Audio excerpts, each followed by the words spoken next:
Social worker Rajesh वैकुंठ दाबोळकर एक अशें व्यक्तिमत्व जांकां गोंयान कोण वळखना अशें ना.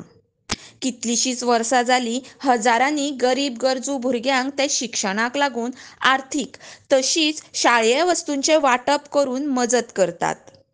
फकत भुरग्यांकूच न्हय तर इतर गरजू लोकांकूय ते मजत करपाक सदांच फुडें आसतात. तशेंच बारीक मोठ्या इश्यूंचेर तांकां आमी सदांच आवाज उठयतना पळयतात.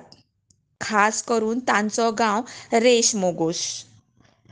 गोंयची सुदारणा जावची हाका लागून तांची तळमळ आमकां तांच्या समाजसेवेंतल्यान सदांच दिसून येता.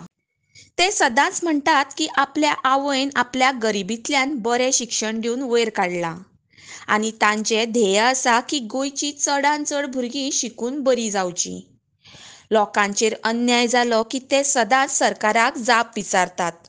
तांकां न्याय मेळोवन दिवपाचो तांचो सदांच प्रयत्न आसता.